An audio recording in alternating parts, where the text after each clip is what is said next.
लिसा को एहसास हुआ कि यह निशान गड़बड़ है, इसलिए वह फिर से पीछे की ओर गई और उसने जमीन में छुपाए हुए निशान को खोज लिया। वह समझ गई कि इन रास्तों पर कोई चल चुका है और यह नकली रास्ता उन्हें भटकाने के लिए बनाया गया है।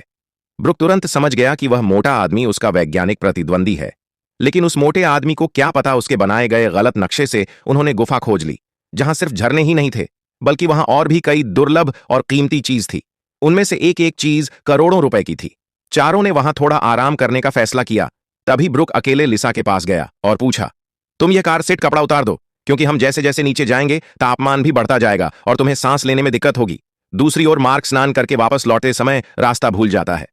उधर सभी लोग सामान पैक ही कर रहे थे कि ब्रुक ने सोचा कुछ नमूने ऊपर ले जाया जाए। उसने एक सोने जैसे चट्टान को हल्के से तोड़ा, लेकिन यह जगह बहुत नाजुक थी। दीवार से तुरंत पानी रिसने लगा। धीरे धीरे चारों तरफ दीवार से पानी टूट पड़ा और पूरे गुफा में पानी भर गया। पानी का बहाव कम होने की बजाय बढ़ता ही जा रहा था। अब उन लोगों के पास सिर्फ एक ही रास्ता था, दीवार के सहारे ऊपर चढ़कर जाना, पर पानी का बहाव बहुत तेज था। कुछ ही पलों में पानी उनके गर्दन तक पहुंच गया। ऊपर की चट्टानें भी गिरने लगी थीं। अब सभी डूबने वाले थे। तभी ब्रुक ने देखा, गिरा हुआ हिस्सा ही एक नया रास्ता बन गया था। इस खतरे के बीच उन्हें रास्ता मिल गया और वह बाहर निकाल गए, लेकिन निकलते समय उन्होंने ध्यान दिया कि मार्क गायब था। मार्क अभी भी अंधेरे गुफा में भटक रहा था। वहां सिर्फ उसकी आवाज थी और कोई नहीं। जैसे जैसे वह और अंदर गया, हवा और भी कम होती गई और तापमान बढ़ता गया। अब वह बिना किसी मदद के ज्यादा देर तक तो नहीं रह पाएगा। जब वह सफेद हिस्से से गुजर रहा था, तभी उसने उस मोटे आदमी को देखा। उसने मार्क को जमीन पर गिरा दिया और बंदूक निकालकर उस पर गोली चला दी। गोली की आवाज ब्रुक और बाकी तक पहुंच गई। ब्रुक ने अपने मशीन से उस लोकेशन की पता लगा ली।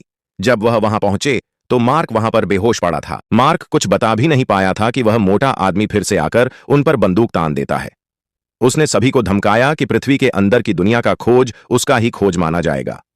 ब्रुक ने मजबूरी में हामी भर दी, परंतु उसने उस मोटे आदमी की आंख में वह सफेद धूल फेंक दी और वहां से आगे बढ़ गए। एक दिन मार्क खाने की तलाश में एक गुफा में जाता है। वहां उसे ढेर सारे मशरूम दिखाई दिए। बहुत दिन बाद सभी ने मशरूम का सूप पिया। ब्रुक गुफा में आगे की ओर जाता है, जहां उसे वह मोटा आदमी समुद्र के किनारे खड़ा हुआ दिखाई देता है। ब्रुक को तो विश्वास ही नहीं हो रहा था कि जमीन के नीचे भी कोई समुद्र हो सकता है।